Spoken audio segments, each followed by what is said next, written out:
What's going on there, YouTube, and welcome to Fresh Comic Stories. Guys, this is the channel where we basically sit down and cover different kinds of comic book stories. Now guys, today we are going to continue our coverage with the Ultimate Marvel Universe. Now guys, for the past couple weeks we have been covering Ultimate Fantastic Four, but guys, it is time for us to jump back over to Ultimate Spider-Man. Now guys, today we are going to cover Ultimate Spider-Man, the Carnage storyline. And guys, this will be the first appearance of Ultimate Carnage in the Ultimate Marvel Universe.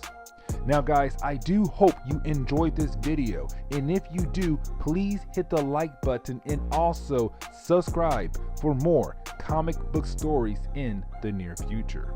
But anyways guys, let's go ahead and dive into Ultimate Spider-Man, the first appearance of Ultimate Carnage.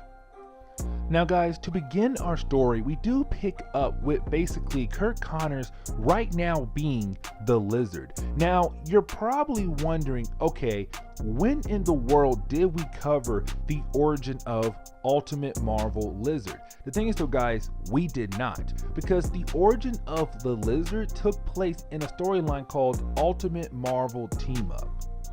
Guys, in the beginning of Ultimate Marvel gave us two different titles, Ultimate Spider-Man and Ultimate Marvel Team Up. Now, when it came to Ultimate Marvel Team Up, guys, that was basically Spider-Man just hanging out with different kinds of superheroes. But that was their way to kind of tell us what characters we are going to see in the Ultimate Marvel universe.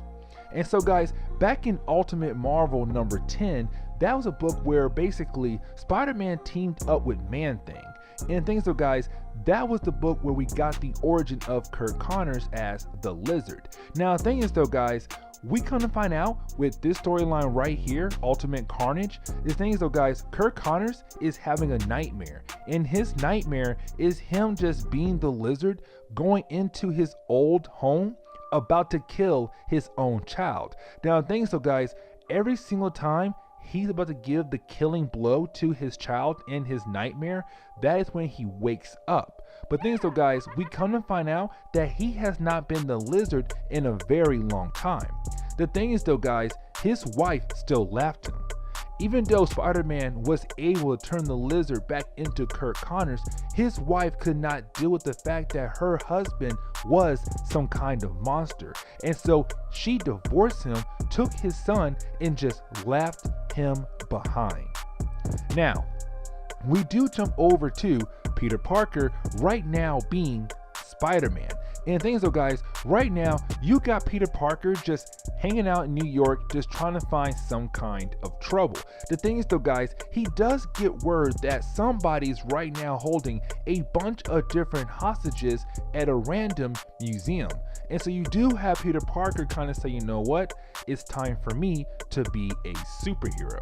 And so you have Peter Parker kind of go to his museum. Now guys, this is the book where we get introduced to another character, and this character's name is Gladiator.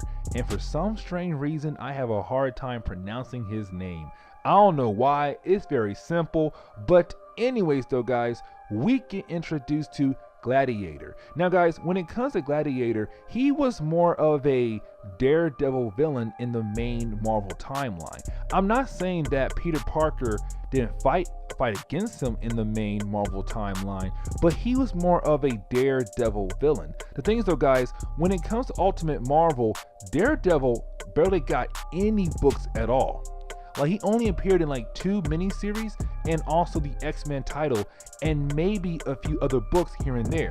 Besides that, nobody really saw Daredevil in Ultimate Marvel for like at least 20 books, and that's it. And so you have Brian Michael Bendis kind of use the character Gladiator as a bad guy for Peter Parker to fight, just only this book right here. Now, you do have the two characters fight one another, and they do go back and forth, but of course guys, it is Spider-Man, and the main storyline is called Carnage. So of course, Spider-Man is able to defeat this character very easily. The thing is though, guys, while he was fighting against Gladiator, Gladiator did cut Peter Parker on his side, which basically gave him a brand new big huge gaping wound.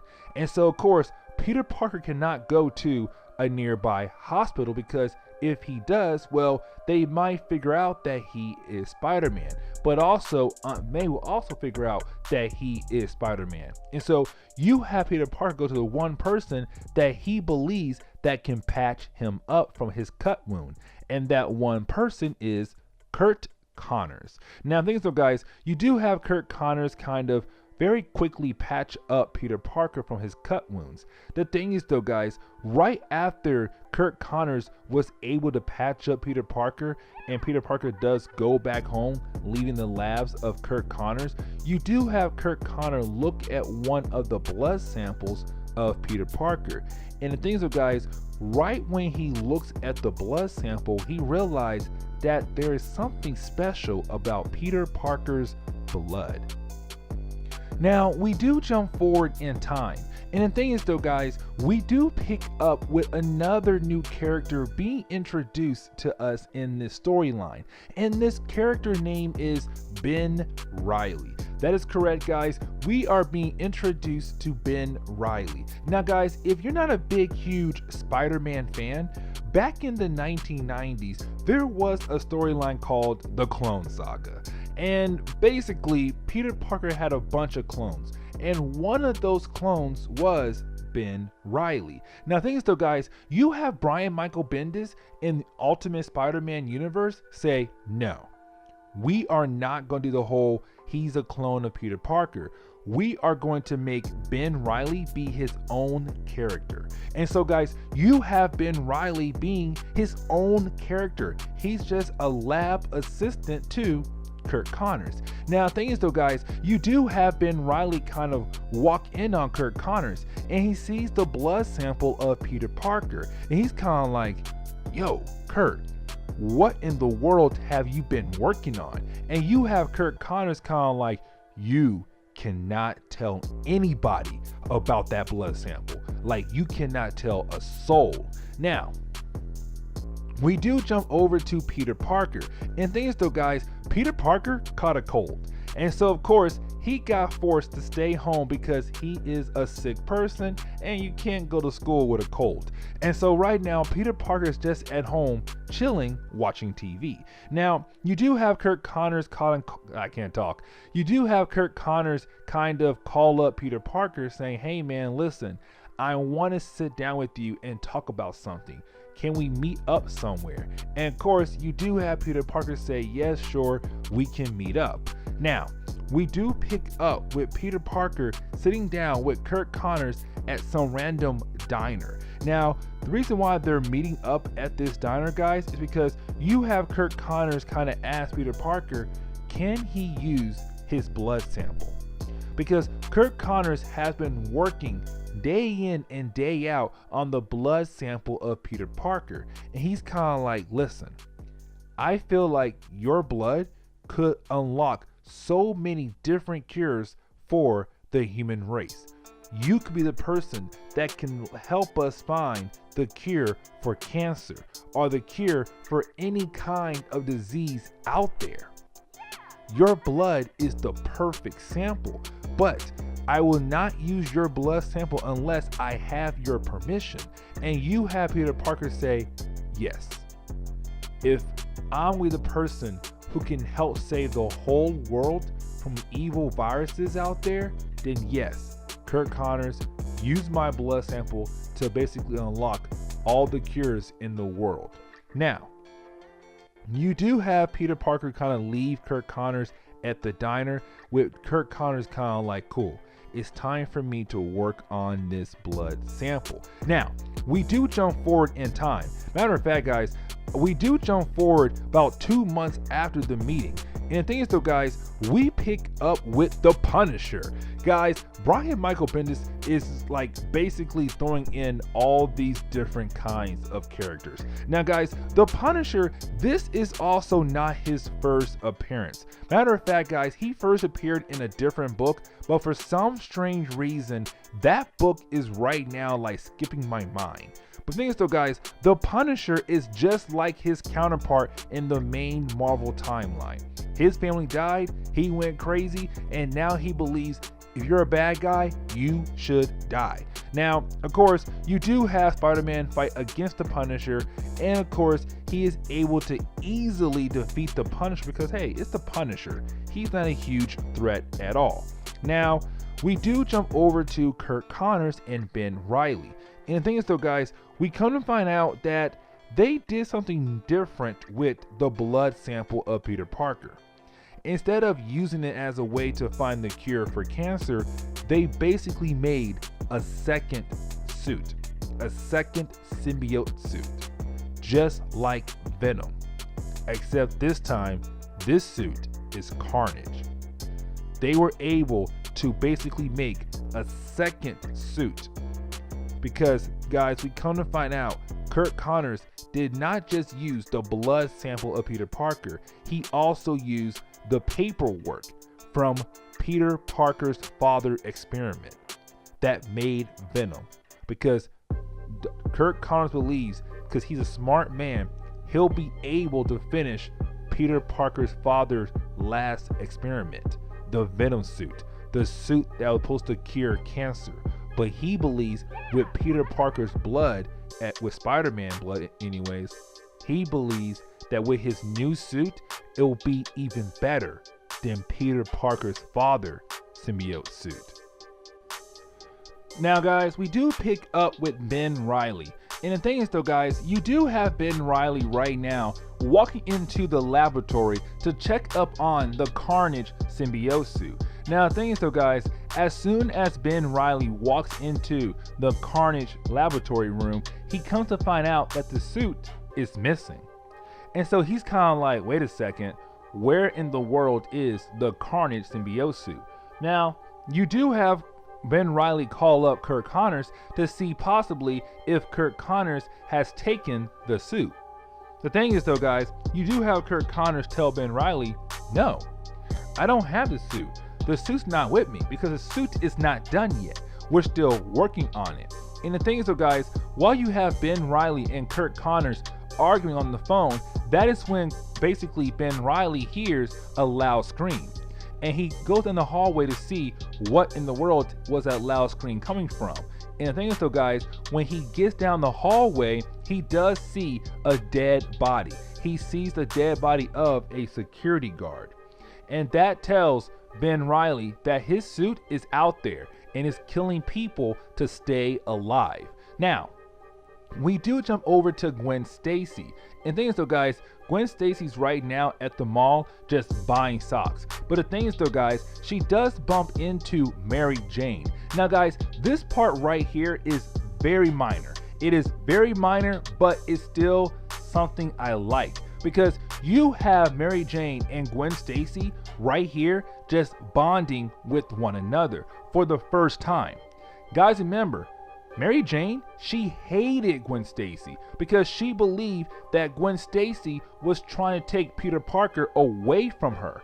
And so for a long time, Mary Jane hated Gwen Stacy in Ultimate Spider-Man. But the thing is though, guys, this part right here is these two characters bonding with one another because now Gwen Stacy knows that Peter Parker is Spider-Man.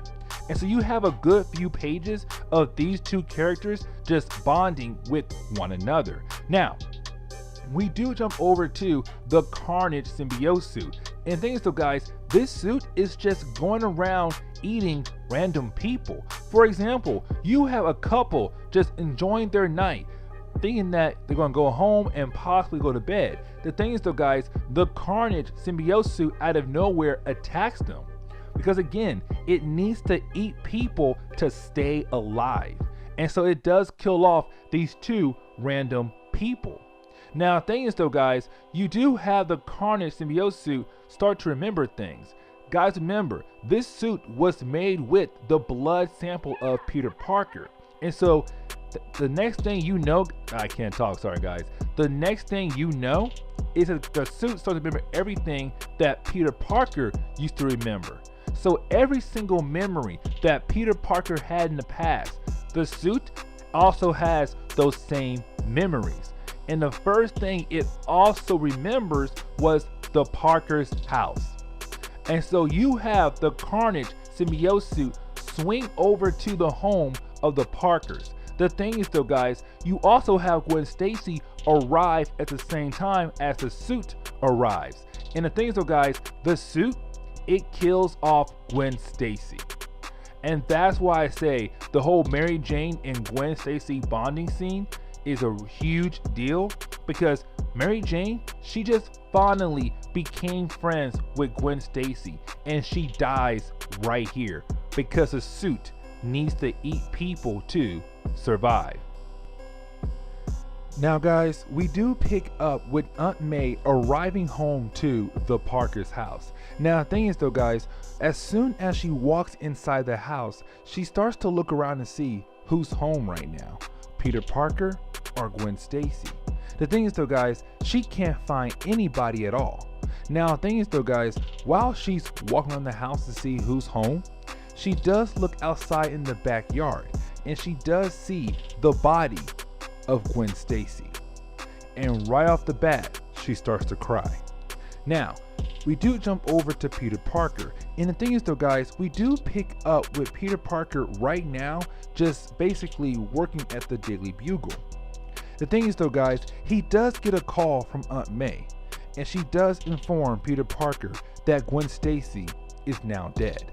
And of course guys, you do have Peter Parker just rush home to make sure that maybe, just maybe, Aunt May is wrong, Gwen is still alive. But of course, when Peter Parker arrives at his house, he does see a bunch of police cars, and he also sees the dead body of Gwen Stacy. Now, we are going to skip over a few pages, and we're going to pick up with Peter Parker staying over the home of Mary Jane. And the thing is though guys, you do have Mary Jane ask Peter Parker, did Gwen die because of your Spider-Man life? And the thing is though guys, you have Peter say, I don't know. I'm really hoping that Gwen did not die because of my Spider-Man life, because if she did, I will hate myself even more than I do right now. Now, the thing is though guys, you do have Mary Jane go to bed, and Peter just basically stays up a little longer to think about how Gwen Stacy died. The thing is though guys, while he's downstairs thinking about Gwen Stacy, he did overhear one of the police officers talk about the security guard earlier in our video, saying how the Empire State University also had a dead body. And so with that right there, Peter realized that maybe, just maybe, whatever happened to Gwen Stacy is connected to Curt Connors. And when that clicks in his head, when he looks outside his window, he does see Curt Connors in the front door of his house. Now, you do have Peter Parker go over to his house, and he does ask Curt Connors, what in the world did you do? What happened? What happened with your experiment with my blood sample? And you have Curt Connors say, listen, we basically took your blood, but we also used the notes of your father, the same notes that made the Venom suit. And we believe, because we're like your father, we're also scientists, but with your blood, we could improve on his experiment. But the thing is though, we failed. We made a living organism that's right now out there in the world that has to feed on people to survive. Peter, I'm sorry, but honestly, I'm the reason Gwen Stacy died. Now, thing is though guys, while you have Peter Parker argue with Curt Connors, out of nowhere, the Carnage symbiote appears in front of Peter Parker and Curt Connors. Now guys, to go ahead and wrap up this storyline, you do have basically Peter Parker fighting against the Carnage symbiote suit. Now the thing is though guys, this fight right here it does take up most of the pages in this book, in the final chapter of Ultimate Spider-Man Carnage. Because guys, it's just Peter Parker fighting against the Carnage symbiote suit. The thing is though guys, I do like this fight though. Because guys, this is Peter Parker realizing how dangerous this suit is. Because guys, this suit was made with the blood sample of Peter Parker, but also with the notes of Peter Parker's father's experiment. And so with those two things combined, this Carnage symbiote is more dangerous than the Venom symbiote. Because Venom was just made by Peter Parker's father without Peter Parker's actual blood. But with Carnage, this thing is more powerful than Venom because it has the blood sample of Peter Parker. Now, you do have Peter Parker just basically continuing his fight with Carnage all over New York until he was able to take the suit somewhere to be burned alive, basically killing the Carnage symbiote. And so guys, this is Peter Parker saying, okay, there's no more Carnage, there's no more Venom. Like, I had to get rid of another symbiote, but this time this symbiote got burned to death. Now, we do jump forward in time, guys, and we do pick up with Curt Connors after basically the night where Peter Parker fought against Carnage, and you do have Curt Connors go to the police officers, and he's saying, listen, every single death, every single body that you found in the past couple of days is because of me, because of my failed experiment. Arrest me, take me away. It's my fault those innocent people out there died because of my failed experiment. Now, we do jump over to Ben Reilly.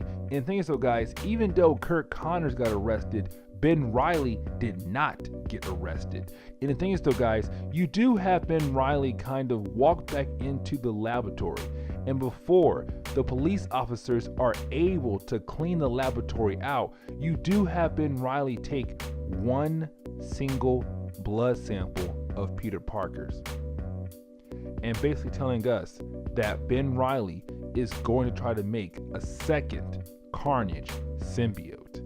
Now, to wrap up this video though, we do jump over to Peter Parker. And the thing is though guys, you do have Peter Parker kind of sit down and talk to Mary Jane.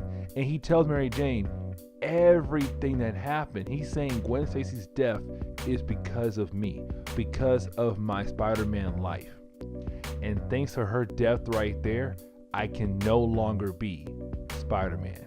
Mary Jane, I quit being Spider-Man. And guys, that wraps up Ultimate Spider-Man Carnage. Now guys, if you did like today's video, please leave me a like down below and also subscribe for more comic book stories in the near future. Also, any suggestions on books I should read, well, let me know in the comments below. But anyways guys, I'm out of here and I'll see you in the next comic book video. Later guys.